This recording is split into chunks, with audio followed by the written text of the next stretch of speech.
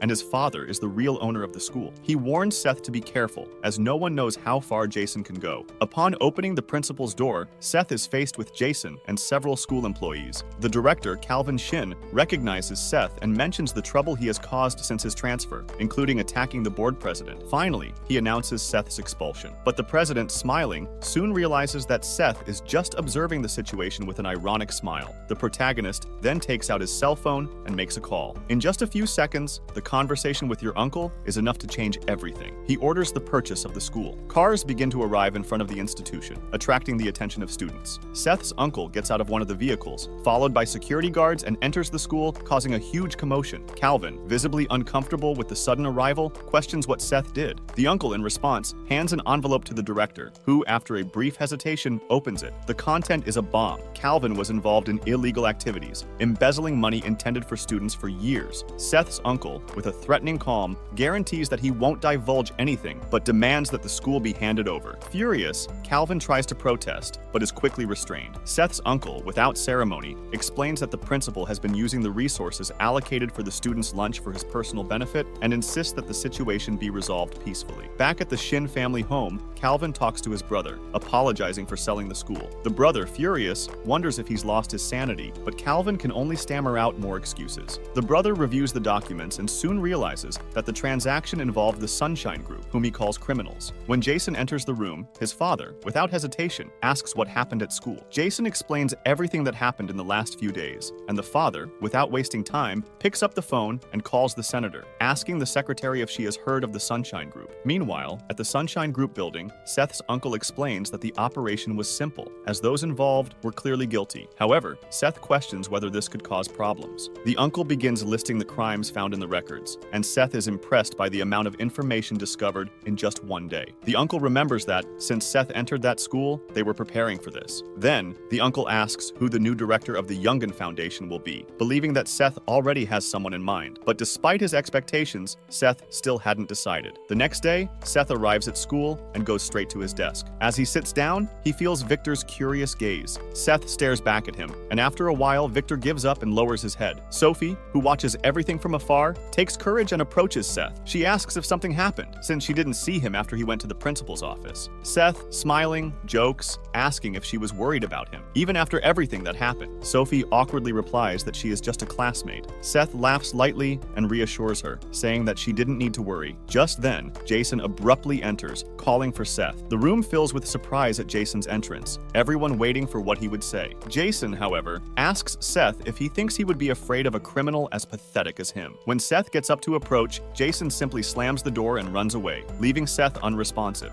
Back in the principal's office, the physical education teacher knocks on the door and is allowed to enter. Seth's uncle asks him to sit down while he continues watching through the window. The professor, curious, asks if they were looking for him and how he could help. The uncle then requests that he become the new director of the school, as per the new owner's order. At the end of the day, Seth gets ready to leave, but in the alley, Jason is waiting for him with some friends. He explains that they should bring Seth to him. One of the boys, initially surprised, remembers that he needed the money, but when he sees who was in front of him, he is shocked. When Seth gets in the car, Jason is confused, and the boy, furious, says he didn't want to catch a killer, throwing the money in Jason's face. All the boys run away, leaving Jason furious and even more determined to find out more about Seth. Looking down the street, Jason sees a line of black cars taking Seth away, which only increases his frustration. Back at Seth's mother's restaurant, she comments that he seemed to be having fun. Seth responds that so far, everything has been pretty fun, but when he asks why they don't live with their father, his mother gets tense. Seth, noticing her reaction, tells her she doesn't need to answer if it's too difficult. Your mother forces a smile, promising to tell you later. Seth, understanding, says goodbye and leaves the restaurant, while his mother watches him, worried. She remembers when Seth's father asked them to separate for a while, when he was still a baby, and gets angry, asking them to stay together, while Seth's father didn't want to put them in danger. Seth's mother looks at her son, understanding her husband's concern. Meanwhile, Derek arrives at the restaurant, saying it has been a while since they last saw each other, which makes Seth's mother uneasy. On the way to school, Seth's uncle explains that the physical education teacher will be the new director and, upon analyzing the school's data, realizes that the institution is in terrible condition. Seth asks if they can use the company's money, and the uncle explains that the plan is to invest $3 million or more to transform the school into a sports reference again. Seth, intrigued, asks if this is really possible, and his uncle responds that in Korea, money is power. Seth then remembers that with the power of money, they can make a difference. At school, two classmates are sleeping during their old teacher's class when, suddenly, Seth's cell phone rings. He answers and hears Derek's voice, who tries to provoke him, but Seth gets angry that Derek isn't recognized. When he tries to explain the reason for the call, Seth interrupts him, saying he was in class, and turns off his cell phone. Realizing that Derek wouldn't give up easily, Seth turns off the device again. However, in a building under construction, Derek hears that his cell phone is out of service, which infuriates him even more. Sitting in front of Seth, he orders his henchmen to follow him, believing that this time he will finally be able to defeat Seth. Meanwhile, Seth dreams about Victor's spiky hair, wondering if if he could hurt himself trying to touch it. At the end of the day, Seth leaves school and finds a silver van parked out front. Derek's henchmen get out of the van and position themselves in front of him. Seth, suspicious, asks who they are, and the henchmen order him to follow him. At that moment, the driver arrives and asks what they are doing. When the henchmen turn around, they recognize the driver, Rod, who, irritated, objects to their attitude, reminding them that he is their boss. Seth, still not understanding, asks again what they want, and one of the henchmen, with a dismissive gesture, takes out a cell phone from his jacket and says it's Derek's request. Seth takes out his cell phone and, when he looks at the screen, is shocked to see his mother tied up and apparently in captivity. The henchman insists that he follow them, but Seth, furious, is not intimidated. With a quick movement, Seth punches one of the henchmen, and when the second tries to fight back, he throws his cell phone to distract him and knocks him to the ground. Seth's hatred only increases, and he holds the henchman's head, demanding to know where his mother is. After getting the information, all the security guards rush to the place. Meanwhile, Seth, unable to control himself, calls his uncle, who tries to calm him down. The protagonist, furious, screams, reminding his uncle of his mother's kidnapping. However, his uncle asks him not to stoop to Derek's level. In captivity, Derek tries to make a call, but to no avail. He looks at Seth's mother and, irritated, says he has nothing against her, but that a child shouldn't be in charge of Sunshine. Seth's mother coldly replies that she will do a much better job than him. Derek, even more nervous, listens when she calls him a delinquent. She stands up, looks at Derek with a stern look, and loses her smile. Meanwhile, Seth, in a car, is overcome with rage. The fleet of cars arrives at the indicated location, and Seth hurries out of the car. His uncle, adjusting his tie, asks where his mother is. The man, without giving further explanation, points inside. Seth, without hesitation, runs towards the place and breaks down the door. Surprisingly, his mother is calm, as if nothing had happened. Upon seeing her, Seth calls her name, but soon realizes that all the security guards are lying on the ground. She's standing, holding Derek by his shirt. Startled, Seth asks what's going on. The uncle arrives, apologizes to the woman, and says that the rest of the work is up to her. Derek, shaking and terrified, screams for Seth for help, but Seth's mother just turns away from him and bows her head. The uncle, showing respect, leaves the place, and she tells Seth to leave as they need to open the cafe. Seth, still in shock, looks at his mother, who remains serious and unforgiving. Later at the cafe, Seth, curious, asks what happened. She, however,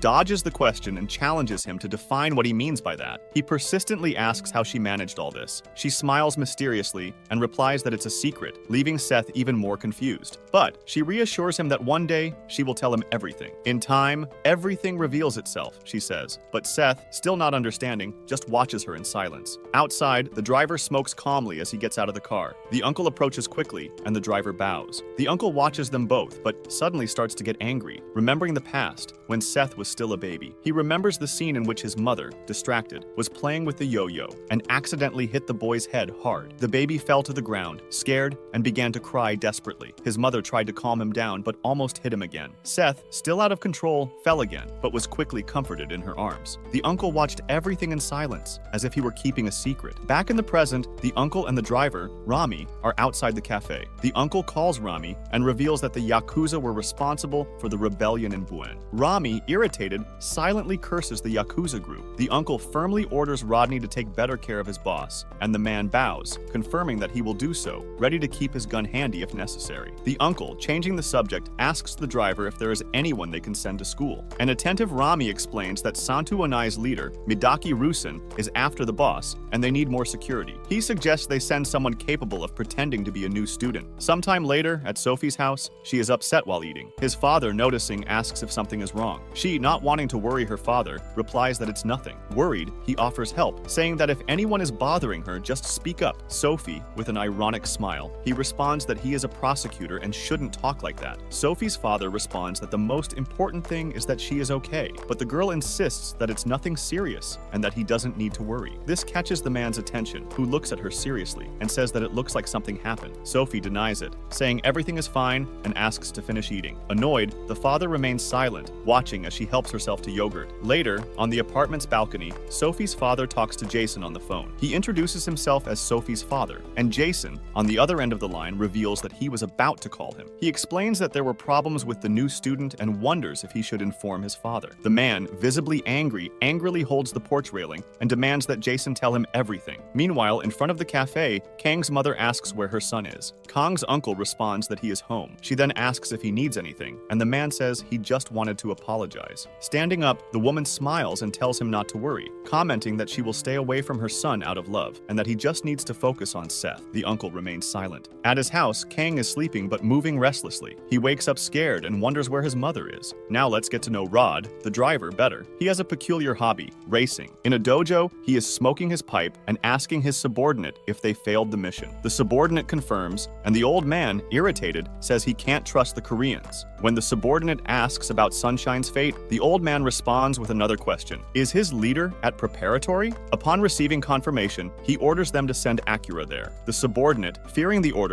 feels chills, but the old man claims that they will overthrow the leader and will use all resources to do so. Meanwhile, at Escola Y Gym, several students are in the courtyard. The new principal, the former physical education teacher, watches through the window. Sitting at his desk, he sighs, anguished, saying that he was just a teacher and doesn't know how to deal with all this. Suddenly, the phone rings. He answers quickly, and the person on the other end introduces himself as from the Sunshine Corporation. Seth's uncle, on the phone, informs him that a new student will be placed in the same class as Seth. When the director asks why, the man on the other side doesn't answer. At that moment, someone knocks on the door. The director trembles with fear, and when he opens it, he finds Brock, who seems to be in better condition. Surprised, he asks what Brock is doing there, since he never shows up at school. Brock, with a serious face, replies that he came to congratulate the man for being the new director and also to ask for a favor. Confused, the director asks what favor this would be. Brock, bowing his head, asks to be accepted into the school as he wants to graduate, leaving the principal even more perplexed. In the school hallway, a student walks towards the classroom. The teacher is talking to the students, and when she says there are new students, everyone gets curious. The door opens, and the new student enters. When he turns around, all the students are in shock. The teacher asks him to introduce himself casually. He says, "My name is Brock Chang," leaving everyone stunned. Annoyed by the noise, the teacher tells the students to shut up and asks the other new student to come in. The new student, who introduces himself as Jun Kim Sayong, enchants the girls in the class with his appearance, while the boys are uncomfortable. The teacher, adjusting her glasses, asks if they are really in high school. With a serious look, she asks everyone to sit in the empty seats at the back. Brock heads there first, and the other students are scared. When he passes in front of Seth, he watches without intimidation, giving a defiant smile. Sometime later, a classic car arrives at the school. The driver tells Mrs. Akira that they have arrived. She, speaking in another language, asks if he goes to school. Fixing her hair, she says she can't wait to see the protagonist. Inside the school, Victor and Seth sleep as usual, while the new students, Brock and June, sit next to them, leaving all the students in the room tense and scared. The teacher asked if everyone would go on the graduation trip, but there was total silence in the room. Trying to break the ice, she looked towards the back of the room and asked if the students there were going too.